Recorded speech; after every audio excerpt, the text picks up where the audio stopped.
Welcome to Caching Waves. This is an Elliott wave update for ICP. Now going on the larger count, I do think we have a fifth wave top in. The way I would change my mind is if this ends up making a running flat to the upside, then I would change my mind to bullish. But until then, I'm focusing on these two counts. First is we're in the middle of a B wave, looking for an A, B, C before we come down for our C wave, which would make a larger A wave. And my alternate count is we're in a flat already. We have a three wave B to here, and making an ending diagonal for our C wave right in the middle of our fourth wave.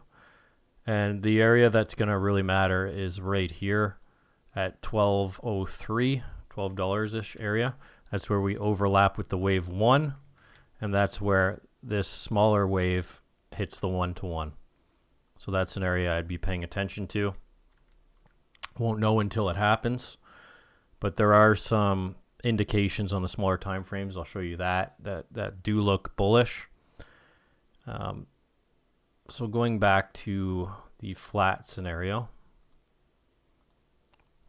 I'm completely neutral. I think both are as equally possible at the moment, but there are indications that we need this bullish wave to the upside.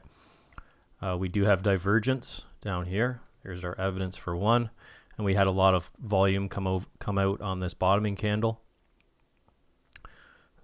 Most volume since the high over here, which is a good sign.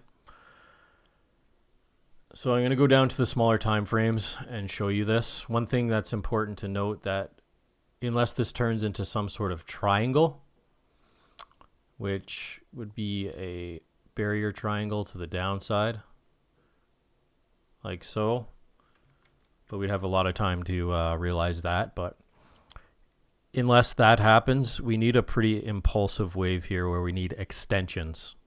Reason being, this C wave has to break above this A wave to be a flat, because we didn't make a new low, so it's not a running flat for this to be valid. And you can see that the 2.618 extension is all the way up there at $14, and that's pulling from the wave 1 and 2, you can see in blue. So we'll go down to the hourly. I'll show you the discrepancies I'm talking about. First of all, let me get rid of this volume for now. First of all, this wave is really ugly.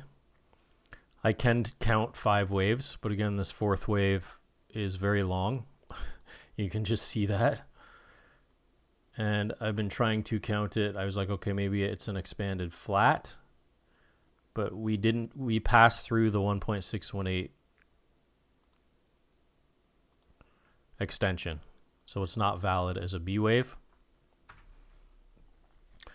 So the only way to count this bullish is this is a wave 4.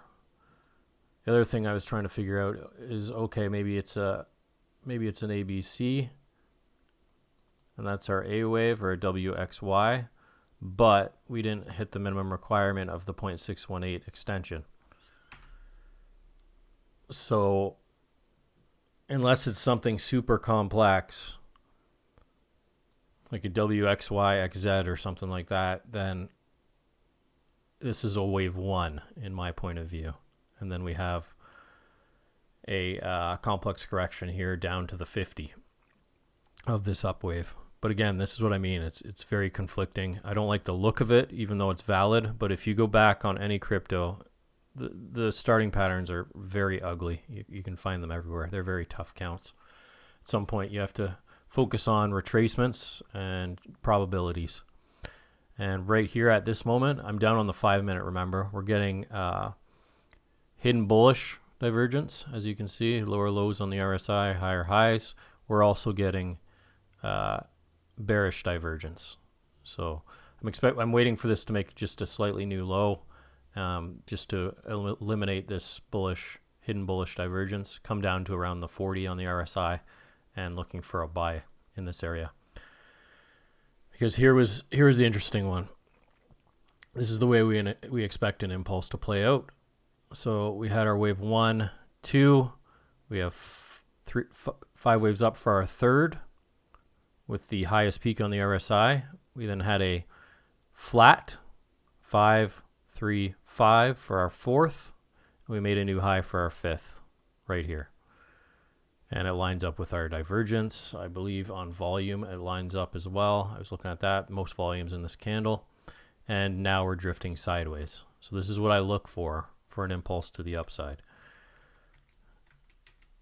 This Fibonacci level is pulled from this wave. We've broken through the 618, which again is a probability shift, as you know. Anything below the 618 is more valid than something that breaks the 618. It just flips probabilities. So this does count as an impulse. This was a long correction. This is a little bit shorter, but it looks like it belongs. And it looks like this was our fifth wave top here. So just looking for a little bit of sideways action to buy in this. I'd like to see the RSI come between 40 and 50 on the 5 minute to get into this. But at the moment, it's looking good. But like I said, it has to get pretty impulsive. Another option here to get those extensions is this could be a 1-2, second 1-2. And then we get that extension. So we might not get it. If we have that crazy impulse move, we might not get much of a retracement here.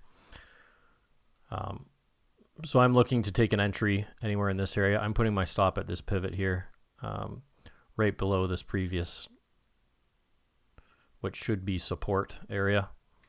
So I'll be putting my stop around 1103, according to Binance. I don't see why I'd give it much more room than that. Looking to buy around the 382 of this move to the upside. Get rid of that.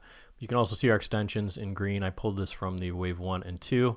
We went through the 1.618 for our third, and this would be our fifth, right where we'd expect, right above the 200. So I'm looking in this area. And if this fails, again, this is not the best impulse wave, but it appears like we have the option to break out here. So I'm just taking that as probability shift above that 786. But because we came high here, if I'm counting this wrong, and this is a super complex correction as a B wave, this could also be an A, B, C, in which case I would still expect that move to the upside afterwards. So I hope that all made sense. This does look like an impulse wave, so I'm going with it. My trade setup, not financial advice. Do whatever you like. This is just what I'm doing. My trade setup will be, I'm going to try buy in the previous fourth. Stop's going to go at this low, targeting all the way up to where that 5 waves is. But I will be raising stops at the 1-to-1 where that diagonal could break down. So either way, even if it's the 1-to-1, it looks pretty good. And because we broke the 618 to the upside, alternatives is this would be a flat, and I would expect that move to the upside again. So I'll have 2 entries on this one if I get it, and I'll make sure to update that once I am in. I might even throw this on a live stream, as in like once I'm in the trade, just post the chart and my setup and whatnot, just so you can see where it's at. But that's it for this one. Make sure to like and subscribe for the updates, and thanks for watching.